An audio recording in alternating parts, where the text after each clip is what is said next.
The forest outside Falaise smelled of smoke and wet pine in late August 1944, and inside a requisitioned farmhouse with maps spread across a heavy oak table, 3 German officers stood in the dim light of a kerosene lamp and allowed themselves a moment of cautious optimism.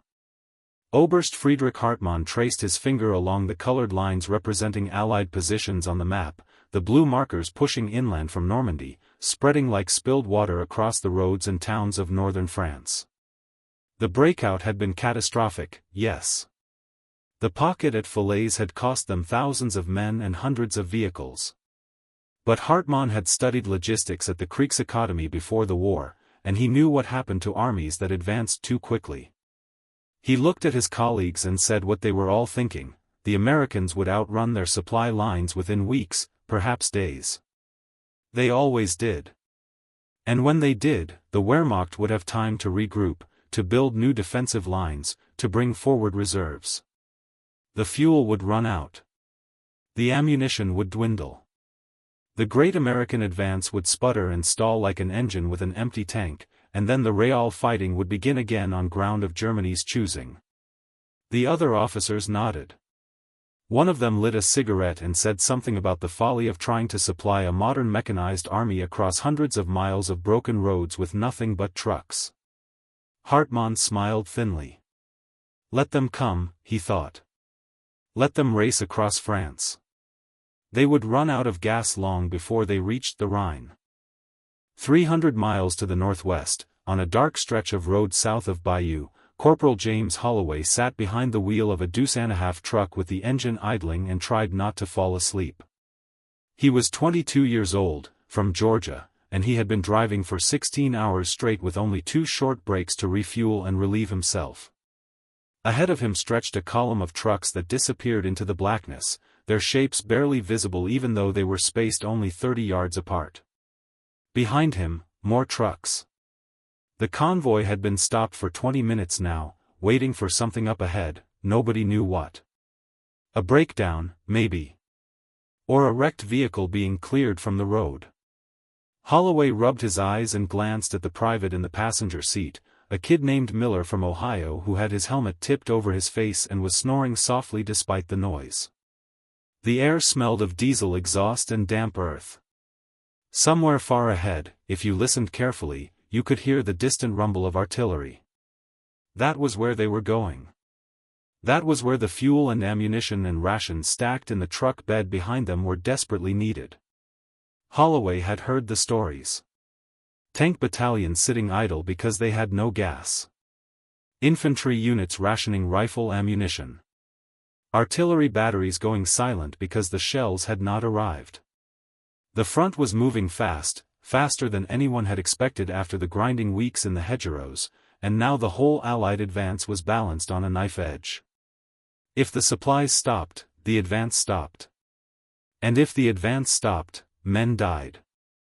Holloway tightened his grip on the wheel and waited for the convoy to start moving again.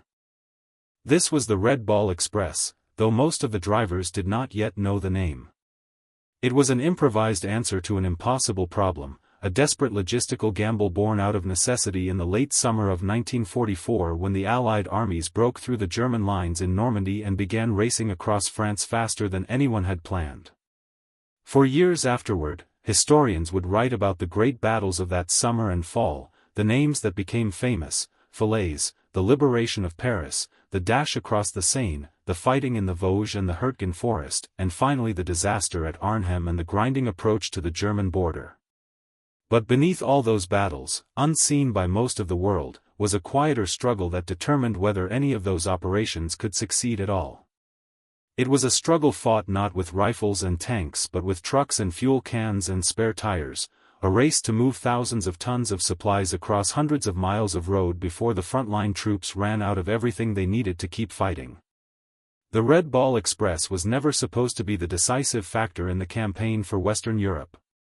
It was supposed to be a temporary measure, a stopgap until the railroads could be repaired and the ports could be reopened and a proper supply system could be established.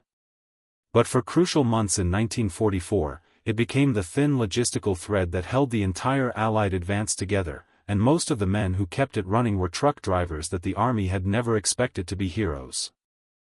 The crisis began almost the moment the breakout succeeded. For weeks after D-Day, the Allied armies had been pinned in the bocage country of Normandy, struggling to advance through the narrow lanes and thick hedgerows while German defenders made them pay for every field and every crossroads. The planners had expected this. They had built a massive supply network based on the assumption that the advance would be slow and methodical, measured in miles per week rather than miles per day. The great artificial harbors at Arromanches and the captured ports would feed supplies to forward depots, the depots would feed the divisions, and the whole system would creep inland at a pace that logistics could sustain. But then in late July and early August, everything changed. Operation Cobra shattered the German front. American armored divisions poured through the gap. The British and Canadians pushed south from Caen. The German 7th Army collapsed into the Falaise pocket and was effectively destroyed. Suddenly the Allies were not advancing slowly through hedgerows. They were racing across open country, liberating towns and cities, crossing rivers, and pushing toward the German border at speeds that left the supply system struggling to catch up. The front line was moving 30, 40, sometimes 50 miles a day.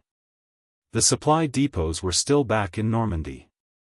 And in between was an ever-widening gap that had to be filled with trucks. The numbers were staggering. A single American armored division on the offensive consumed roughly 300,000 gallons of fuel per day along with hundreds of tons of ammunition, food, spare parts, and other supplies. Multiply that by a dozen divisions and add in the British and Canadian forces and the logistical requirement became almost incomprehensible. The ports were still damaged. Cherbourg had been captured but its facilities were wrecked. The Germans had sabotaged every harbor they abandoned. The railroads were bombed and torn up. The great rail yards were rubble. There were simply no intact supply lines reaching from the coast to the rapidly advancing front, and there would not be for weeks or even months. Which left only one option: trucks. Thousands of trucks, running day and night, carrying everything the armies needed and driving hundreds of miles in both directions to do it. On August 25, the same day Paris was liberated, Allied logistics officers met in a headquarters tent in Normandy and began planning what would become the Red Ball Express. The name came from railroad terminology. A red ball marked a high-priority freight train, and that was exactly what this had to be, a high-priority, express route for military cargo. They would designate specific roads, mark them clearly, post military police at every junction, and run convoys in a continuous loop from the supply dumps near the beaches to forward transfer points near the front. No civilian traffic. No exceptions. One way in, one way out. Speed and volume above all else. And they would need drivers. Thousands of drivers. Which is where men like James Holloway came into the story.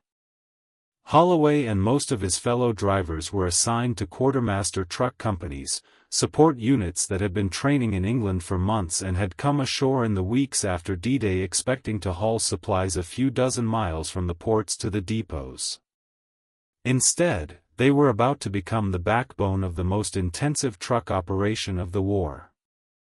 More than 3/4 of the Red Ball Express drivers were African American soldiers, men serving in the segregated U.S. Army of 1944, assigned to support roles because military policy and racial prejudice dictated that they would not serve in front-line combat units. They drove for companies with designations like the 3rd Platoon, 582nd Quartermaster Truck Company, or the 514th, or the 667th. They were mechanics and loaders and convoy sergeants. They were men from the South and the North, from cities and farms, men who had grown up driving tractors or delivery trucks or nothing at all and had learned to handle the big 2.5-ton workhorses in training camps in Kansas and Texas and Louisiana. Now they were in France, and the war was about to ask more of them than anyone had expected. On the morning of August 29, 1944, the first official Red Ball convoys rolled out from the supply dumps near Saint-Lô. The routes had been marked overnight with red painted balls on signs every few miles, the military police were in position, and the orders were clear: keep moving, maintain speed, no stops except for fuel and emergencies. Holloway's company was part of the first wave. They had been briefed the night before by a tired-looking lieutenant who told them they would be driving to a forward depot near Chartres, more than 200 miles each way, and that they would be doing it again as soon as they returned. How long would this last? Someone asked. The lieutenant did not know. As long as it takes, he said. As long as the front keeps moving. Holloway checked his truck one more time before departure, the ritual he had learned in training: tires, oil, water, brakes, lights. The truck was loaded with jerrycans of fuel, 5-gallon containers stacked and strapped down in the bed, each one carefully marked and inspected. A single truck could carry 100 jerrycans or more. A full convoy of 40 trucks could carry enough fuel to keep an entire tank battalion running for a day. Holloway climbed into the cab, Miller took the passenger seat again, and they pulled into line as the convoy formed up on the road. A whistle blew. The lead truck started moving. And then they were rolling, heading east into the dawn. The roads were terrible. The Normandy campaign had chewed them up, cratered them with shellfire, ground them down under the tracks of thousands of tanks and vehicles. The red ball routes were supposed to be one way to prevent congestion, but that did not make them smooth. Holloway wrestled the wheel as the truck bounced through potholes and over uneven patches where combat engineers had filled in bomb craters with gravel and dirt. The convoys moved fast, faster than was safe, because speed was the whole point. 35 miles per hour was the target, sometimes faster on straight stretches, sometimes slower through towns or damaged sections. They drove with minimal spacing, each driver watching the blackout taillights of the truck ahead, a faint red glow in the darkness when they drove at night. And they drove at night often, because darkness provided some protection from German aircraft, though by late summer the Luftwaffe was a shadow of itself and Allied fighters controlled the skies. Still, the blackout rules were strict. No headlights. No smoking outside the cab. No lights of any kind that could be seen from the air. Holloway learned to drive by feel and instinct, watching the shadows and the faint outline of the road and the dim lights ahead. It was exhausting work. His back ached. His hands cramped on the wheel. The engine noise and the road vibration became a constant background that dulled thought. They reached the transfer point at Chartres in the late afternoon, a massive open field that had been turned into a supply dump almost overnight. Trucks were everywhere, hundreds of them, parked in rows or waiting in line to unload. Holloway followed the convoy to an unloading area where tired soldiers and French civilian laborers worked with forklifts and hand trucks to move the cargo. The jerrycans came off quickly, checked and counted and stacked onto pallets. Holloway and Miller climbed out to stretch their legs. The field smelled of diesel and trampled grass. In the distance, they could see the spires of Chartres Cathedral rising above the town, somehow untouched by the war. An officer walked down the line of trucks, checking paperwork, shouting at drivers to hurry up. Holloway watched as other trucks were loaded for the return trip, empty jerrycans and supply crates and sometimes wounded men on stretchers being sent back to the hospitals in Normandy. The turnaround was supposed to be fast. Unload, refuel the truck, grab rations and water, and get back on the road. The goal was to complete a round trip in 24 hours. Which meant that most drivers were on the road for 20 of those hours, sleeping in snatches, eating on the move, stopping only when the convoy stopped. By the second week of September, the Red Ball Express had grown into a massive operation. More than 6,000 trucks were running the routes, organized into convoys that moved around the clock. The main route ran from the Normandy beaches and ports through Alsace and Le Mans to forward depots near Chartres and beyond. As the front continued to advance, the routes were extended further east, the distances growing longer, the demands growing heavier.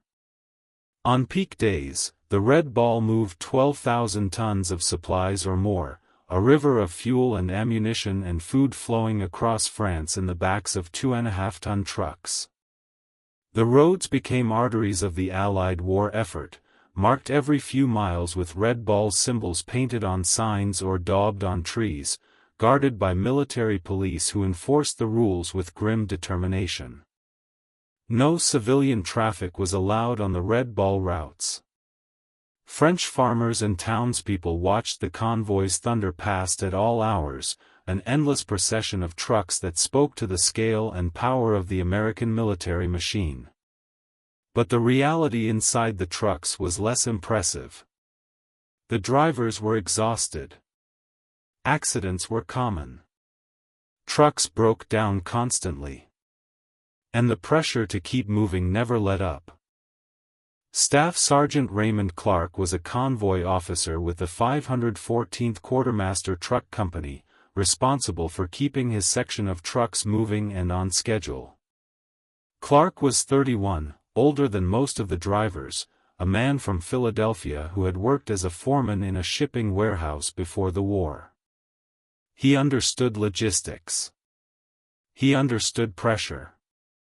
But nothing had prepared him for the Red Ball. His job was to ride in a jeep at the head of his convoy, navigate the route, deal with breakdowns and delays, and make sure the trucks reached their destination. It was a job that required patience and improvisation and the ability to stay awake for days at a time. Clark carried a clipboard with manifests and schedules, a map case with marked routes, and a thermos of terrible coffee that he refilled whenever he got the chance. He also carried a growing sense of frustration with a supply system that was being held together with determination and not much else. On September 10, his convoy lost 2 trucks to blown tires within an hour of each other. The tires were old, worn down by constant use and the rough roads, and there were not enough replacements. Clark had to leave one truck on the side of the road with a 2-man crew to wait for a maintenance team while the rest of the convoy continued. The disabled truck caught up 18 hours later. The maintenance situation was a constant crisis. The trucks were being driven far harder than they had been designed for, and the mechanics struggled to keep up with the breakdowns. Technical Sergeant Eddie Ramos was a mechanic with a truck battalion maintenance section, and he spent his days moving up and down the Red Ball routes in a repair truck loaded with tools and spare parts and hope. Ramos was from Texas, a man who had grown up fixing tractors and farm equipment and had discovered he had a talent for keeping machines running even when they should have quit. On the Red Ball, that talent was tested every day. He dealt with blown engines, broken axles, shredded tires, failed electrical systems, and 100 other problems. Sometimes he could fix a truck on the roadside in an hour. Sometimes he had to tow it back to a depot and spend 2 days rebuilding the engine. The supply of spare parts was erratic. Ramos learned to improvise, to scavenge parts from wrecked vehicles, to jury-rig repairs that would hold just long enough to get a truck back on the road. He worked in the rain and the dark, lying under trucks on muddy ground, his hands covered in grease and oil, racing against time because every truck that was down meant supplies that were not moving. Once he was asked how long the trucks could keep running at this pace. He shrugged and said, "As long as we can keep fixing them." But he did not say what everyone knew: they were burning out the vehicles faster than they could be replaced. At the front, the men who depended on those supplies often had no idea how precarious the system was. Lieutenant Daniel Kozak commanded a platoon of M4 Sherman tanks in the 4th Armored Division, and in early September his unit was racing across eastern France as part of Patton's Third Army, advancing so fast that the maps could not keep up. They would liberate a town in the morning and be 20 miles further east by nightfall. It was exhilarating and exhausting. But it was also terrifying, because they kept running low on fuel. Kozak's tanks would roll into a captured town and the company commander would tell them to hold position. The fuel trucks were on the way, they would move out again as soon as they refueled.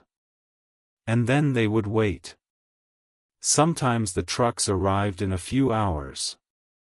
Sometimes it took a full day. Kozak remembered one afternoon near Nancy when his platoon had less than 10 gallons of fuel left per tank, barely enough to move a mile, and they sat in a field watching the road to the west and hoping to see the convoy arrive before German counterattacks materialized. When the trucks finally came, dusty and battered and driven by soldiers who looked half dead from exhaustion, Kozak's crew swarmed them with jerrycans and pumped fuel into the tanks as fast as they could. One of the truck drivers, a black corporal who could barely keep his eyes open, asked Kozak how the fighting was going.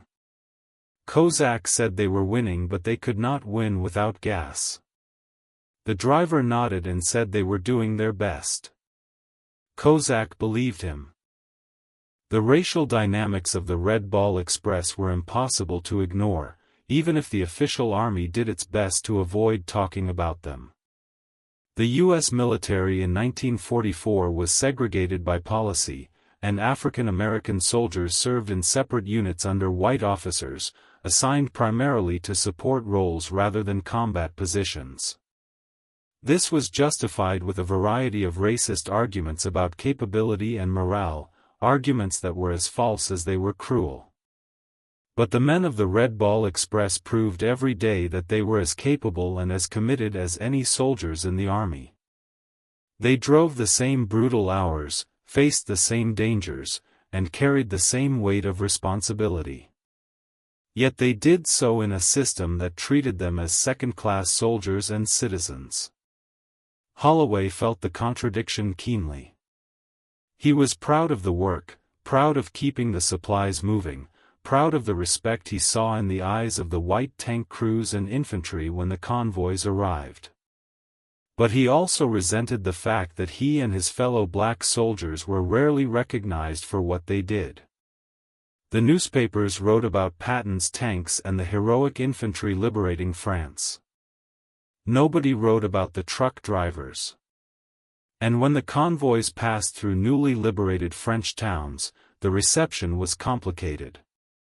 French civilians cheered the Americans, grateful for liberation, and they often treated the black soldiers with more respect and warmth than white Americans did. Holloway had been offered wine and bread and handshakes by French families who did not care about the color of his skin. It was a strange thing to be treated better by strangers in a foreign country than by your own countrymen. But that was the reality. And so Holloway and men like him kept driving, because the war did not care about fairness and the supplies had to get through. By mid-September, the German command was beginning to realize that their assumptions about American logistics had been wrong.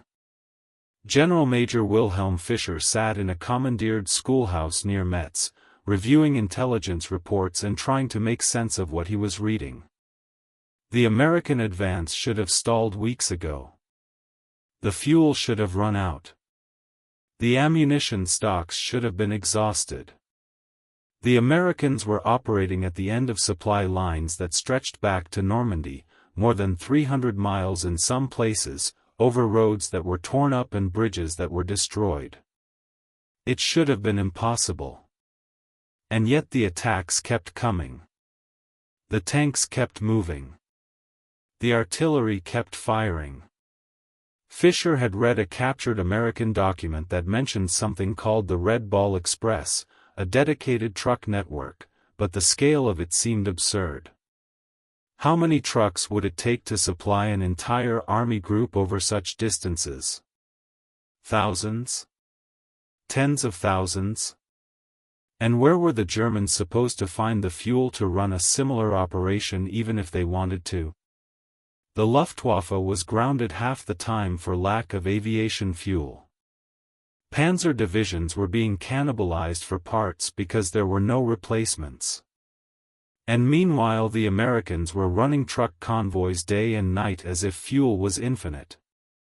Fischer knew that Germany was losing the logistical war as surely as it was losing the war on the battlefield.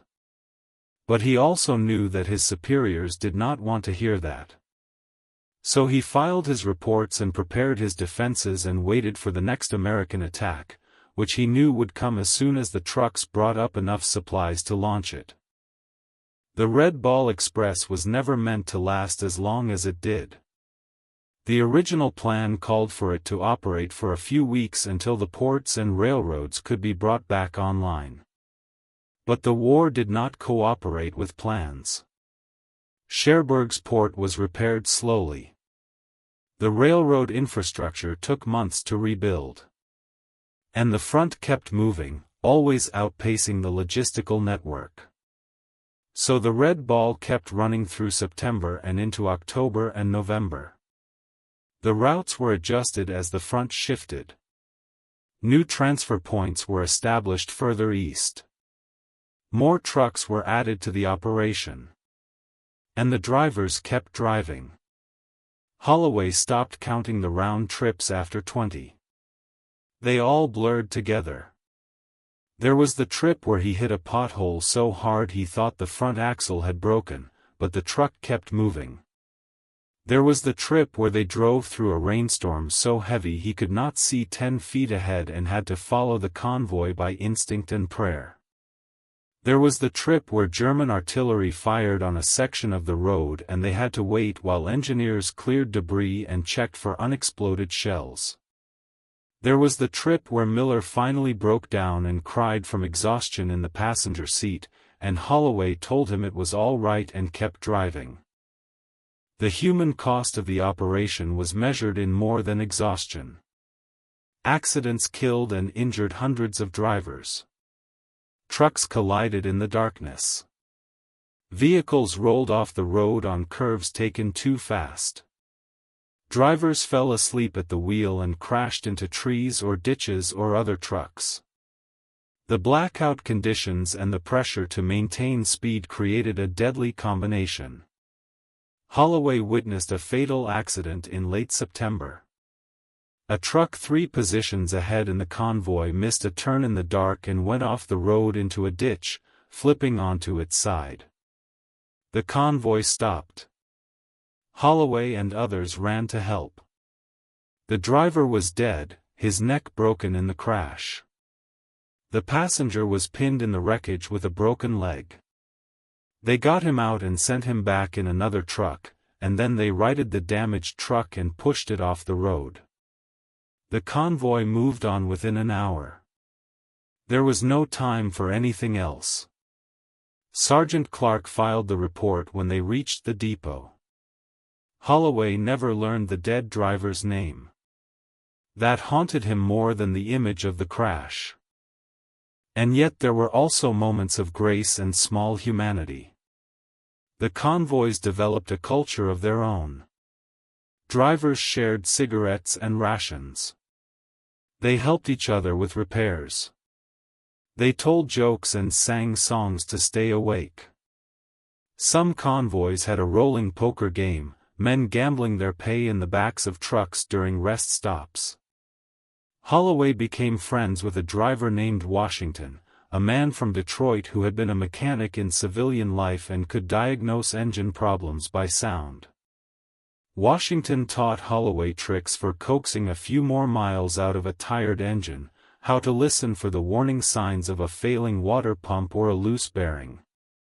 They talked about home, about what they would do after the war, about whether the country they were fighting for would ever treat them as equals. Washington was not optimistic. Holloway wanted to be. They agreed to disagree and kept driving. The impact of the Red Ball Express on the campaign was difficult to quantify but impossible to deny. Between late August and mid-November 1944, when the operation was finally scaled back as other supply routes came online, the Red Ball trucks moved more than 400,000 tons of supplies to the front. They drove millions of miles in aggregate, wore out thousands of tires, burned vast quantities of fuel to deliver even vaster quantities of fuel forward.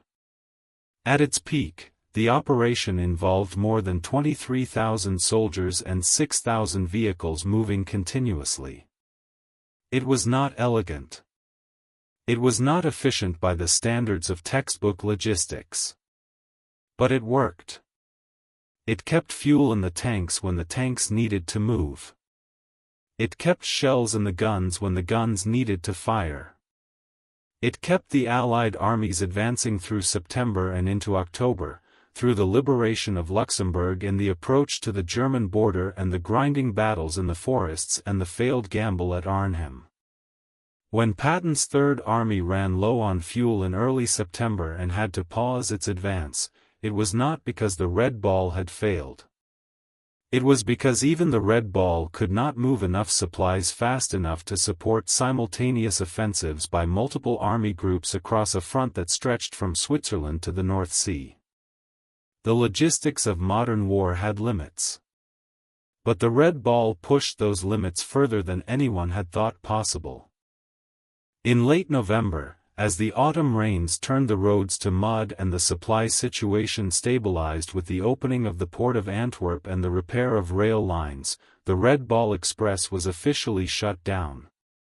The routes were closed, the trucks were reassigned, the operation dissolved back into normal quartermaster functions. There was no ceremony. No medals for most of the drivers. No recognition of what they had accomplished. Holloway's company was reassigned to haul supplies for a different section of the front. The work continued but the urgency faded. The war went on, grinding toward its inevitable conclusion over the winter and into the spring of 1945, but the specific crisis that had created the Red Ball was over. The improvised solution had worked long enough for the permanent solutions to catch up. Years later, Holloway would try to explain what it had been like, and he never quite found the words. He would tell people he had driven trucks in the war, and they would nod politely, and he could see they did not understand. Driving trucks did not sound like war. It did not sound dangerous or important. It sounded like a job, boring and safe, far from the real fighting. And Holloway did not have the language or the energy to explain that logistics was fighting, that every mile driven was a mile against exhaustion and mechanical failure and time, that the fuel his truck carried was as much a weapon as the shells in an artillery battery. He did not talk about the driver who died in the crash or the nights he drove so tired he hallucinated shapes on the road or the pride he felt when he saw tanks rolling forward with his fuel in their tanks. He did not talk about the contradiction of serving a country that did not fully see him as a citizen or the fact that he and thousands of men like him had done work that was essential and had been mostly forgotten. He just said he drove trucks, and left it at that. The German generals who had predicted the collapse of American supply lines in August 1944 had been wrong in almost every particular. They had underestimated American industrial capacity, American organizational ability, and American willingness to improvise when plans fell apart. They had assumed that logistics was a science with fixed rules and that those rules would constrain the Allied advance. They had not accounted for the possibility that the Americans would simply put thousands of trucks on the road and drive them until they fell apart and then fix them and drive them some more. It was not elegant. It was not the way logistics was supposed to work. But it worked. And by the time German staff officers understood what was happening, it was too late. The front had moved too far, the Allied supply network had adapted, and the window for a successful counteroffensive based on Allied logistical weakness had closed. The Red Ball Express had not won the war by itself. No single operation or unit or piece of equipment wins a modern war. But it had been one of the critical factors that kept the Allied armies moving in the crucial autumn of 1944, and that had been enough. The final statistics of the Red Ball Express read like abstractions. 400,000 tons. 6,000 trucks. 23,000 soldiers. Millions of miles driven. An average of 7,000 tons per day at peak operation.